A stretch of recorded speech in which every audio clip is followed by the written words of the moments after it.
Japhet to Moscow, from narrating biblical and ethnic origins of the Slavs in Polish, Ukrainian, and Russian historiography, 16th-18th centuries, Zenon e Kohat. Now these are the generations of the sons of Noah, Shem, Ham, and Japheth, and unto them were sons born after the flood.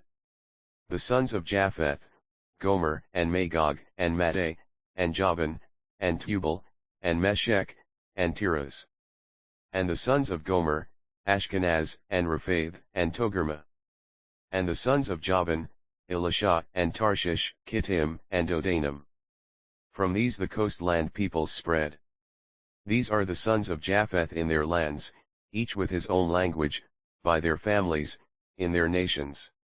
Genesis 10, 1-5. Both medieval and early modern European historiographers traditionally traced the origins of humankind from the biblical flood and considered the sons of Noah Shem, Ham, and Japheth ancestors of everyone on earth. The sons of Noah who went forth from the ark were Shem, Ham, and Japheth. Ham was the father of Canaan. These three were the sons of Noah, and from these the whole earth was peopled. Medieval and early modern authors paid particular attention to the status and place of settlement of a specific biblical progenitor.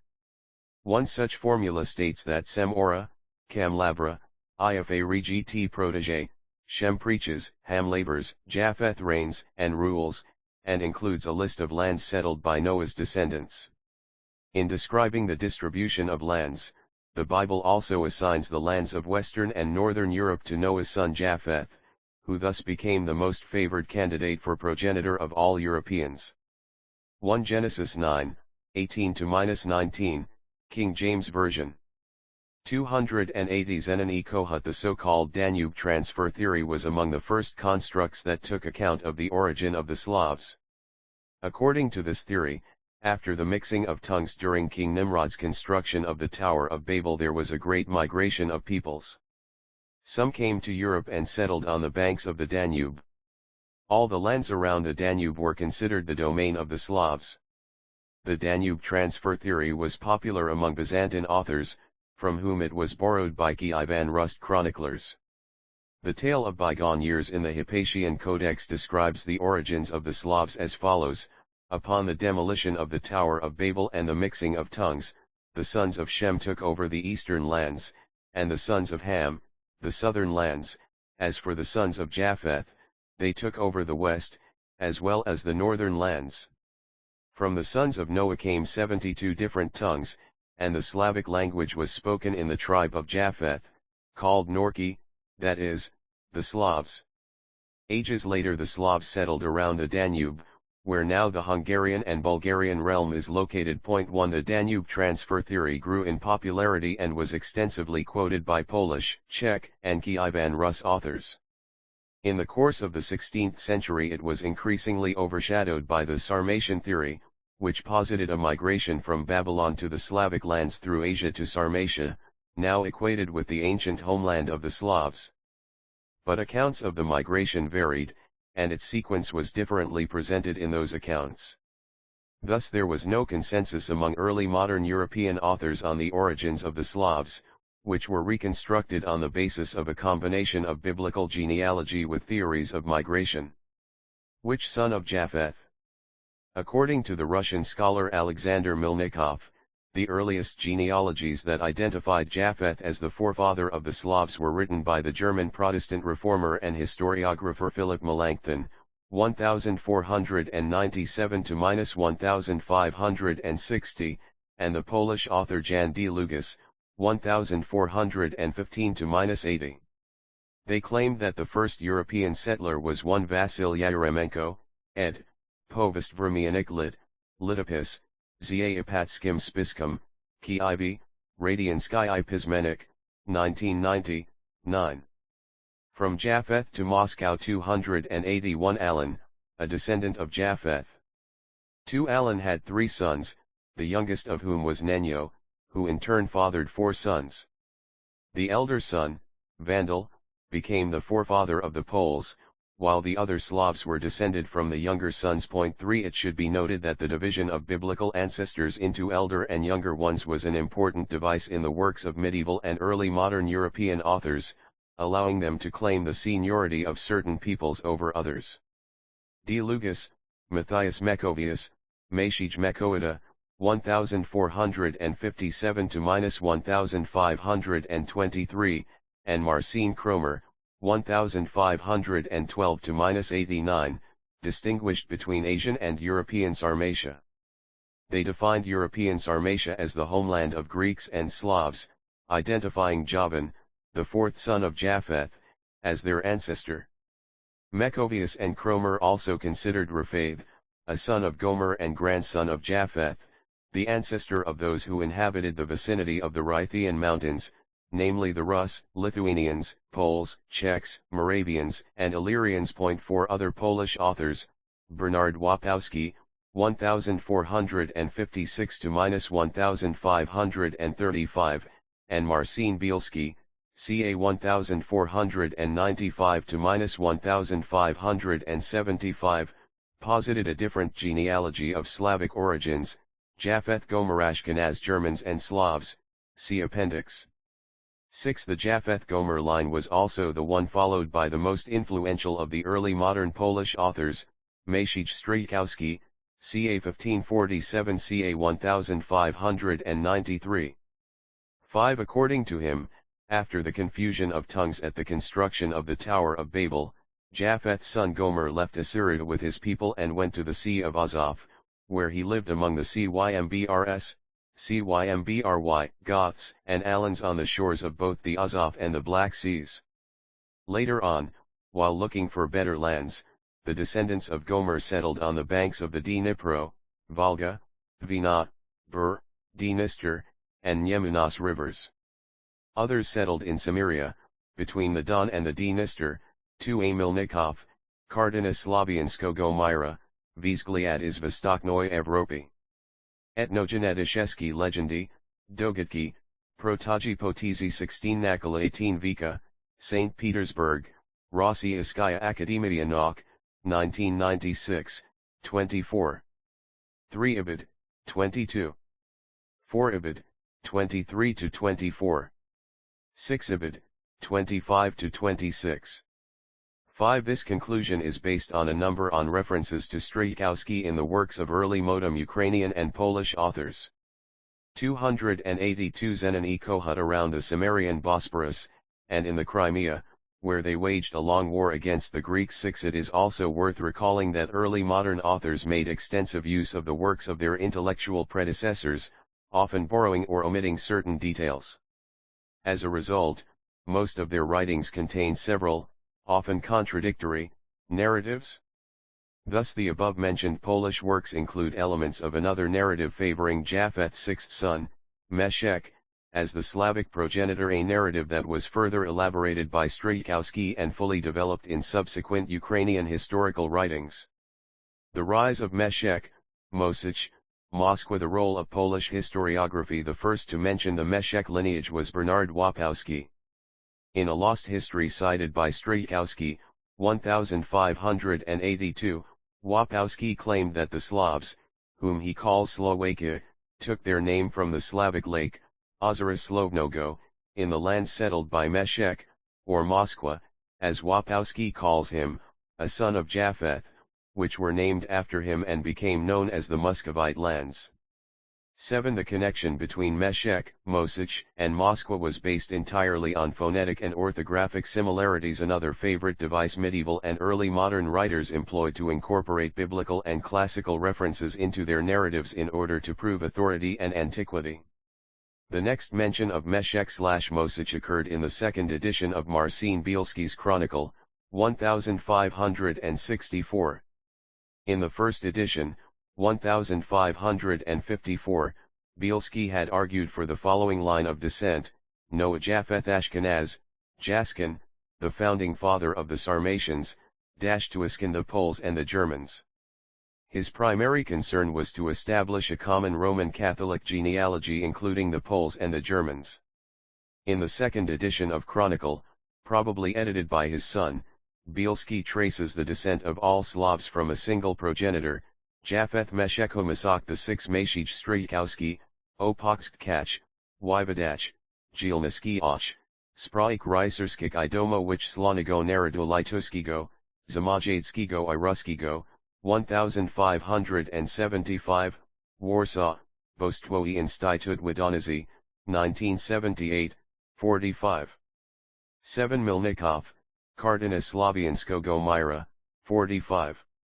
From Japhet to Moscow 283 Slavs, Slovakia, switching from a religious to an ethnic designation. 8 Up to this point, Meshek had only been mentioned as the common ancestor of all Slavs. It was Strijkowski who made him a key figure of a historical narrative. According to Strijkowski, in the year 1830 from the birth of Adam, 774 years after the birth of Noah and 175 years after the biblical flood, King Nimrod sent people to settle new lands. Among them was Mattay, the third son of Japhet, the founder of Media and the forefather of the Medes, who migrated to the northern lands of Asian and European Sarmatia and settled there together with the sixth son of Japhet, Moskva, Meshek, the progenitor of the Muscovites. Strijkowski makes no further mention of Mattay and goes on to develop the genealogy of Moskwa, Meshek, who had two sons, Lek and Chek I 8 Ibid, 25-26. Opokskach, 149. In this work Strijkowski refers to Moskwa in one passage as Japhet's sixth son and elsewhere as his sixth grandson. From Japhet to Moscow 284 in the year 375 after the flood, Moskwa, the son of Nimrod and grandson of Japhet, passed away at the age of 270, survived by his four sons, the already mentioned Lek and Chek, as well as Moskwa and Rus. The sons of Moskwa/Meshek emerged as forefathers of various Slavic peoples. Lek gave rise to the Poles, Chek, to the Czechs, the younger Moskwa, to the Muscovites, and Ru, to the Ruthenians.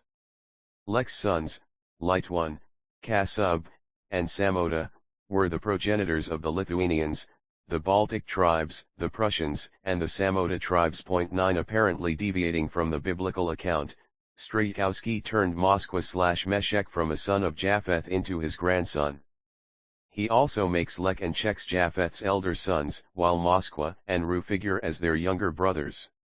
The progenitors of the Lithuanians, the Prussians, and other peoples are younger still, the grandchildren of Meshek and the children of Lek.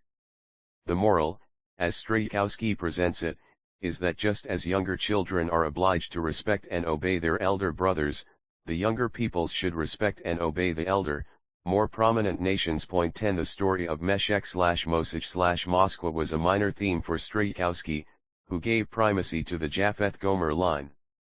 By the late 16th century, however, Polish historiography began emphasizing the descent of the Slavs from Meshek, usually called Mosich in Polish and Mosak in Ukrainian historiography, in order to distinguish the origins of the Poles from those of non-Slavic peoples. The Japhet-Javan line obliged the Poles to acknowledge a common origin with the schismatic Greeks and even to defer to them as superiors. The Japhet-Gomer Rafath or Ashkenaz line made them relatives of the Germans or Lithuanians. Furthermore, Polish writers came up with much better biblical references establishing a direct link between the Slavs and Mosich rather than with Gomer. A citation from the prophet Ezekiel mentions Meshek, interpreted as Mosich, and Prince Rosh, interpreted as Ru, in the same sentence, providing Old Testament proof of the ancient lineage of Rus and its link with Mosak.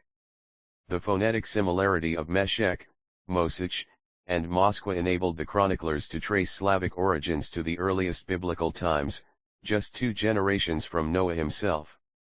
Moreover, in the 16th century the Poles did not yet feel threatened by Muscovy, hence the construction of a common Slavic lineage in which Mosich/Moskwa was a key figure seemed a clever way of proving that the Slavs had biblical roots. 9 Ibid, 150-52. 10 Ibid, 149, 151. From Japhet to Moscow 285 and of establishing their preeminence and superiority to other peoples. Moreover, Strijkowski's work made Lek and Chek twins, or equals by birth, and elder brothers of the younger Moskwa and Ru, thereby asserting the Poles' superiority despite the biblical primacy of Meshek, the elder Moskwa. Ukrainian adaptations of biblical genealogy. The first early modern Ukrainian work that raised the issue of Slavic origins was the Hostynaya Chronicle, which dates from the early 17th century. Its author sets out to determine from which ancestor did the Slavs originate. 11 Japhet, the third son of Noah, had 7 sons. The first of them, Gomer, had 3 sons of his own, the first one Ashkenaz or Ascan, from whom originated all of the German peoples. Their first king, Tuascan, reigned over vast lands in Europe, and not only over the German peoples but also over the Slavs of Sarmatia. The second son of Gomer was Raphath. Descended from Raphath were the Paphlagonians, the Henites, the Enites, the Veneti, the Venethi, the Antes, the Alans, the Roxans, and the Roxolanians, who were the Rus, and the Alans, the Rus, the Moskva, the Poles, the Slovene Slaviani, the Bulgarians, the Serbs, all those peoples of one nation and one tongue, which is Slavic. 1213. As for the descent of the Slavs from Meshech, the author of the Hostynaya Chronicle initially appears skeptical and largely uninterested. He makes only a brief mention of that lineage, citing no authorities and limiting himself to the observation that, according to some writers, the sixth son of Japhet is Meshech. He, as some authors say, gave birth to the Muscovites and the Slavic peoples, whom I shall discuss below.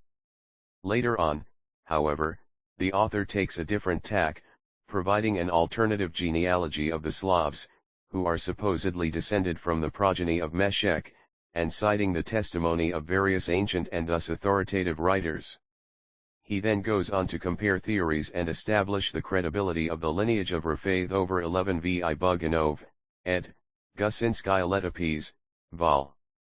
40 of Panosobrany Ruskik Letopise, hereafter PSRL, St. Petersburg, Dmitry Ibulanin, 2003, 12. 12 Ibid, 148. 13 Ibid, 147. 286 Zenon e Kohat. The lineage of Meshech on the basis of the authority of previous authors and, probably, his own preferences. Some say that the Slavic people originated from Meshech, the sixth son of Japhet, and used to be called the Moskans or Moskva, and from those Moskva people came all of the Sarmatians, the Rus, the Poles, the Czechs, the Bulgarians, and the Slovenes. The ancient chronicler Xenophon also mentions the Moskans, calling them an evil and malicious people. Others, who are more learned, say that the Slavs originated from Raphath, the son of Gomer and the grandson of Japhet, and are not so evil as the Moskans. Others again say that the Slavs originated from those two peoples, who intermingled and became known as Slavs.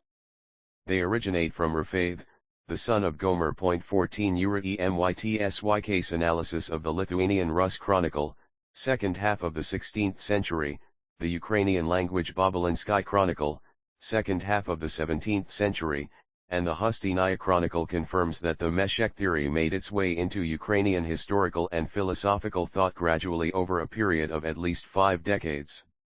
15 Indeed, one sees the steady growth of the notion of a Meshech lineage from the first sporadic mentions in foreign and Ukrainian chronicles into the developed concept presented in the Synopsis, 1674. The Synopsis and the Meshech/Mosok theory. The Synopsis was published by the Kievan Caves Monastery in 1674, again in 1678, and a third time in 1680–81. Following Maciej Strykowski, its anonymous author mentions Meshech/Mosok as a progenitor of the glorious Slavano-Rossian people, Slavano-Rossiyski Narek/. Concerning the origins of the Rus or the Slavano-Rossian people, the Synopsis says the following: the Rus or, rather, the Rossian people are Slavs as well, for they derive from their ancestor Japhet, and their language derives from a common language. Upon receiving their glorious name for their glorious deeds in times of old, they began to be called Rossians from the dissemination of their tribes. Those Rossians received that name in times of old for their broad 14 vi Krekitan, Komp, Ukrainska literatura 17 st, Kiev, Naukova Dumka, 1987, 148. 15 EAMYTSYK, Ukrainskie Letopisi 17 Vika, Uchebno Pozovy, Dnipropetrovsk, Dnipropetrovskaya Державная Universitet, 1978, 13, 75. From Japhet to Moscow 287 dissemination and settlement over a large part of the world, in many lands, some on the Black Sea, others on the Tanas or Don and the Volga rivers, and yet others on the banks of the Danube, the Desna, the Dniester, and the Dnipro. That is how all the Greek, Rossian, Roman, and Polish chroniclers present this. Thus they are called Roschian because of their dissemination Rossiania and differ from other Slavs only in name, but they are of the same tribe, and that is why they are called the Slavic Rossian or Glorious Rossian people. 16 The 17th synopsis goes on to say the following about Meshech, Mosach, and his tribe. Mosach, the sixth son of Japheth, is translated from Hebrew into Slavic as one who stretches, disseminates, and stretches the bow, from the dissemination of the great and numerous. Muscovian Slavano-Rossian peoples: the Polish, the Volhynian, the Czech, the Bulgarian, the Serbian, the Croatian, and all others who speak a Slavic language. In this instance Muscovian is an adjectival form of Mosach, meaning those who came from the loins of Mosach, and does not refer to any polity.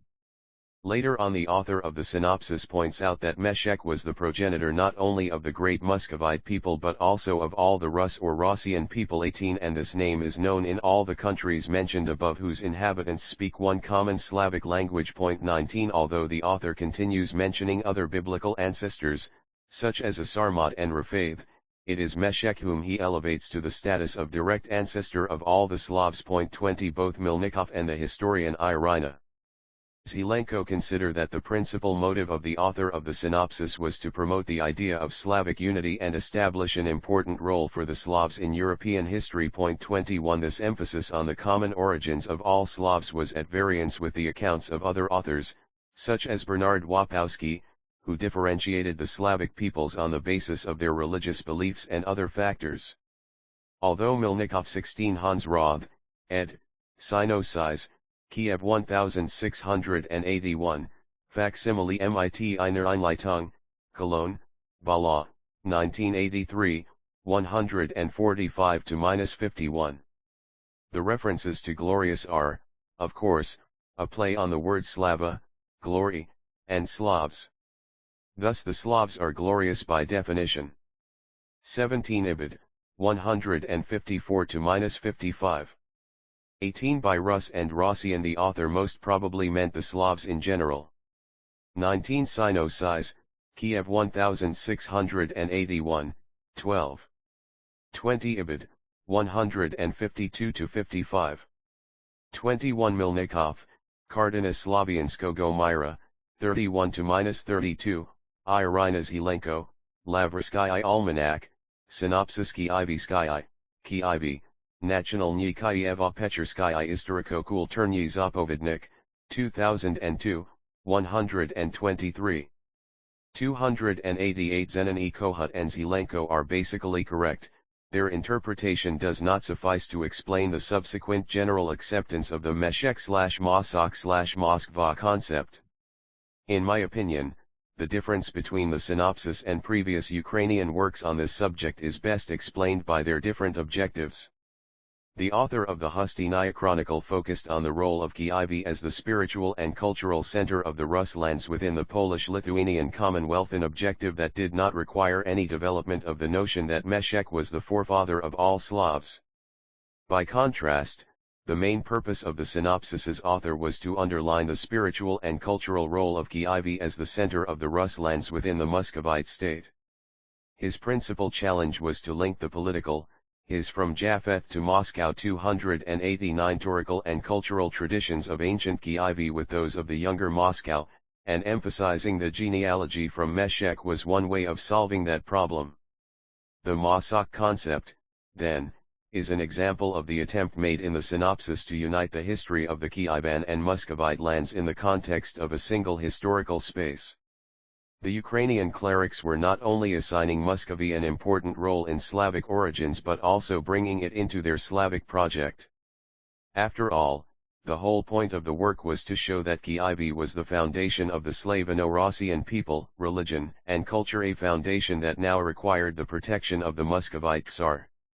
By extending Slavic origins to the Muscovite territories, the Kievan clerics sought to enlist the Tsar and his armed forces into a number of their own projects, creating a Slavano-Rossian Tsardom, raising a Slavic anti-Ottoman crusade, and protecting the privileges and wealth of the Kievan Lora.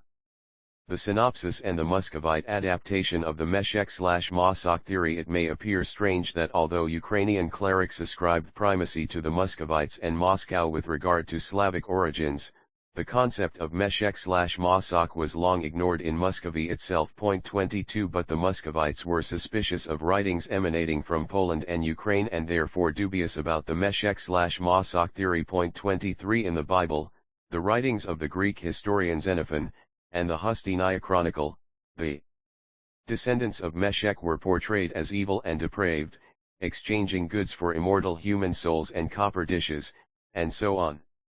In 1642 the Swedish chronicler and diplomat Petrus Petregius, Peer Pearson, used those descriptions to depict the Muscovites as strange and evil people who were a constant threat to neighboring lands. 24 Thus, while the Mossack theory gave the Muscovites primacy when it came to Slavic origins, it also cast them in a negative light.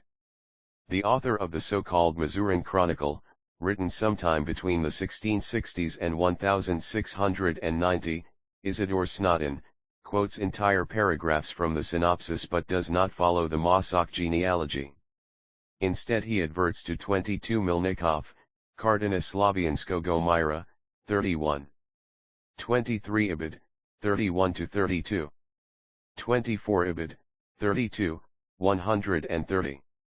290 Zenon e Kohut. Another popular legend widespread in various 17th-century chronicles. It concerns the grandsons of Japhet named Skiv and Zerdan, who settled near the Black Sea and founded Great Scythia. Snodin then elaborates on their descendants, the Scythian princes Slovan and Rust, who united warring tribes and led them in the mission of settling lands allocated to them by their progenitor, Japhet. Only later does he mention Meshech, who is portrayed as a chieftain of the Muscovites, a cumulative name for the subjects of Slovan and Rust, who lived between the Volga and the Don. 28 Another contemporary Muscovite historian, Ignaty Rimsky-Korsakov, completely ignores the lineage of Meshech concept, focusing on the succession of princes and tsars and on the orthodox character of the Muscovite state and its rulers. 29 Despite this slow start, the Meshech/Mossack theory gradually made its way into Muscovite intellectual circles. In 1699 a monk of the Afanasiev monastery, Timofey Kamenev-Kravovsky, utilized the Meshech/Mossack concept in his work on the origins of the Muscovite and Great Slavano-Rossian people.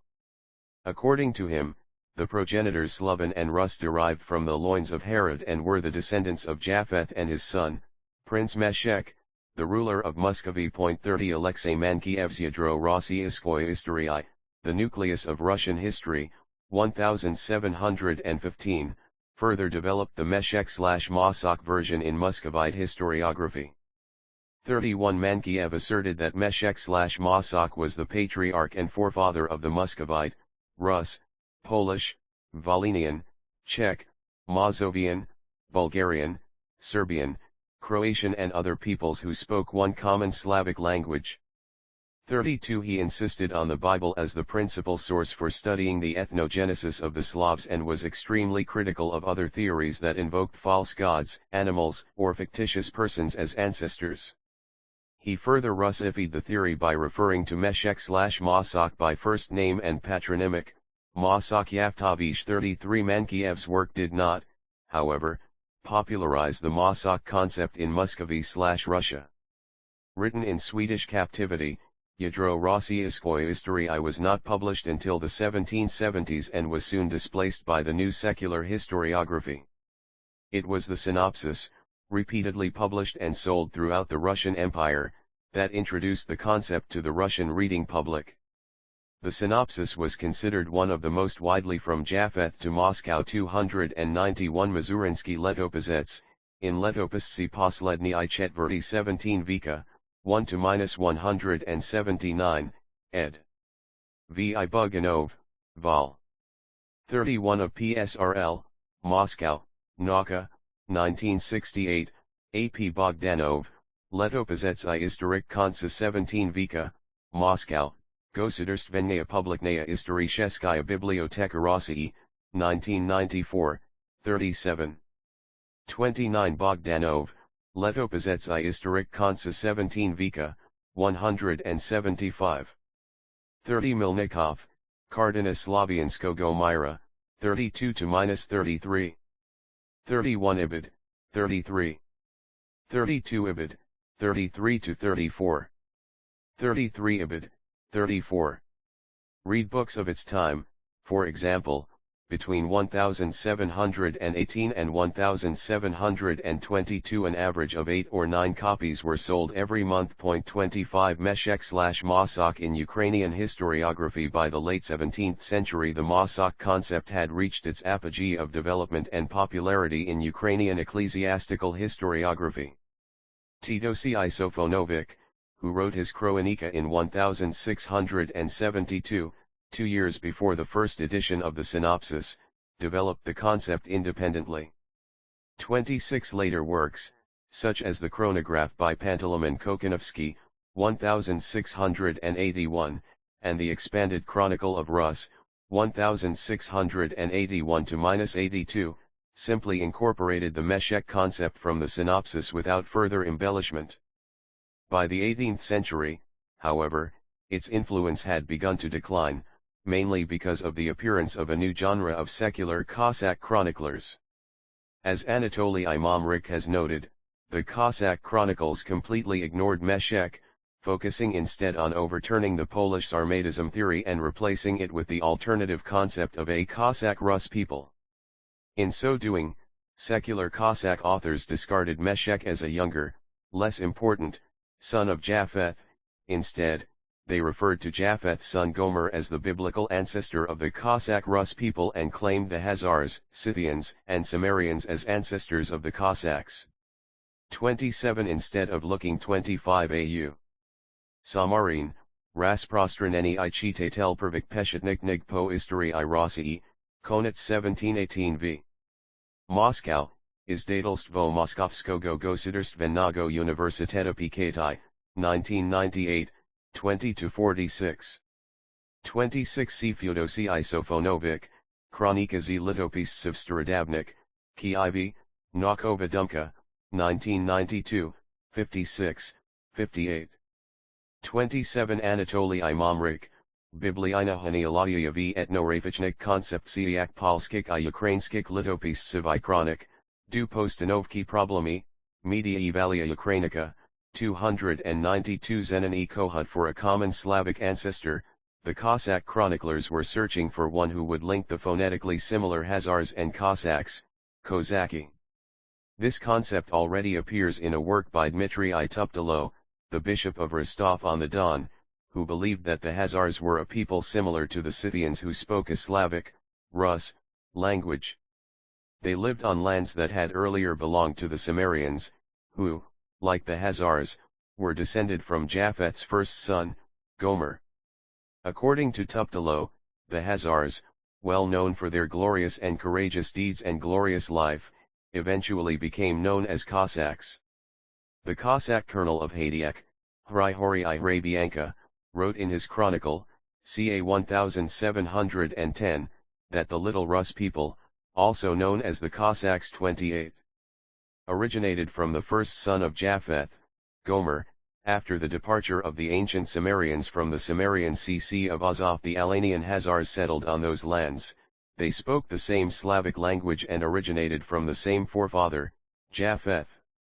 The Khazarian genealogical line was also pursued in the political poem Razgovor Velika Rossii s Malorossii, Great Russia's Conversation with Little Russia, written by Semen Dvovic ca 1761-62.29 Istoria Yarusov, most probably written at the beginning of the 19th century, mentions Slovan, Rust, the Hazars, and Meshech, but constructs its own theory. According to the anonymous author, the Slavic people were descended from Japhet and called Slavs after their ancestor Slovan, a descendant of Prince Ros, the grandson of Japheth. The author classifies the Slavs according to their way of life or outward appearance. Thus the Eastern Slavs were called Scythians because of their migratory habits. As for the Southern Slavs, they were called Sarmatians after their sharp bird-of-prey eyes and rusty for the color of their hair. Those Slavs were Mentalnist ta Istoria ide, Kiiv, 5, 1998 111-18, here 116, 37 Zelenko, Lavrsky Almanac, 142-4428 Grigory Grabianka, Comp. Diastatia Prezelnoi Iot Nakala Polyakov Navshoy Nebivoloi Brani Bodina Kamelnitskaho. Kiiv, Vermanea Komissia de la Razborodrebnik Aktov, 1854, 5. 29 Semen Dvovic, Razgovor v Likarosii s Malorosii, in Ukrainska literatura 18 Stolitia, Poeticny Tvori, Dramaticny Tvori, Proso v Tvori, ed. O.V. Mishanik, Kiiv, Nakova Dumka, 1983, 384. From Japheth to Moscow 293 also named after their ancestors, the Rus after their ancestor Ros, and the Muscovites after their prince Mosok, a nomadic chieftain who settled on the banks of the Moskva River and subsequently gave his name to the city and kingdom of the Muscovites, or Rossians. As for the Rust, the bravest and most adventurous of the Slavs, they received the new name Hazars from the Greek emperors for helping them in their wars. 30 As these examples show, the lineage of Meshech/Mosok either disappears from the Cossack writings of the 1700s or occupies a marginal place in the broader context of Slavic and Ukrainian Cossack history. Conclusion: early modern historians sought to establish a prominent lineage for the Slavs in general and their own people in particular, which made it necessary to find the closest possible links to the biblical Tower of Babel.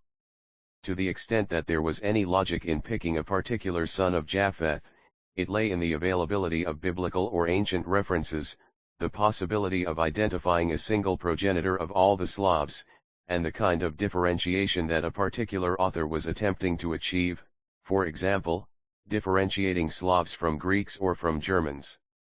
31 It was the sixth son of Japheth, Meshech, or Mosok, improperly identified in Slavic sources, who proved particularly useful for meeting these criteria. The genealogy from Meshech, which elevates the Muscovites to the status of direct descendants of this biblical progenitor, emerges in the works of Polish authors attempting to find a single ancestor for all Slavs. Such all-Slavic solidarity did not prevent these authors from further differentiating the Poles and Czechs as descendants of the elder, more venerable sons of Meshech, while maintaining that the Rust and the Muscovites were descended from the younger, less respected sons. It should also be noted that in Polish historiography the genealogy from Meshech coexisted with other theories and did not constitute the primary narrative. In Ukrainian historiography of the early 17th century, the idea of descent from Meshech was not very popular. The Hustynaya Chronicle clearly preferred to trace the ancestry of the Slavs from 30 Istoria Rusov, trans. Ivan Drach, Lviv, Radiansky I Pismenik, 1991, 36-38. 31 See the appendix. 294 Zenon e Kohat Gomer Japheth's first son and his son Raphath. A decided change from Raphath to Meshech is apparent in the Kievan synopsis, which should be seen as an attempt on the part of its author to link Kiev and the Ukrainian lands with Moscow. Thus the identification of Meshech as the Slavs' common ancestor offered a means of unifying two political, historical, and cultural traditions, those of ancient Kiev and the younger Moscow. This elevation of Meshech was less acknowledged in Ukrainian secular historiography, which was not so interested in establishing a common tradition with Muscovy. Nor was the genealogy of Meshech initially embraced by the Muscovites, who were more concerned about the negative biblical description of the descendants of Meshech than with making a claim for biblical primacy. The popularity of the Meshech concept was secured mainly by the synopsis, which was printed in numerous editions and remained one of the most popular sources on Russian history until the early 19th century. That a theory that gives primacy of Slavic origins to Moscow and the Muscovites was first hinted at in German cosmography, taken up in Polish historiography, further developed into a virtual ideology by late 17th century Ukrainian clerics, but subsequently rejected by Ukrainian Cossack writers and then only reluctantly absorbed into Muscovite/Russian imperial thinking, is one of the ironies of the history of early modern historical thought and narrative. Kohut, Do, 0W mod MSN 01 JBA 01 UP 08 VJ, ABIs JOQ Slopo Adv.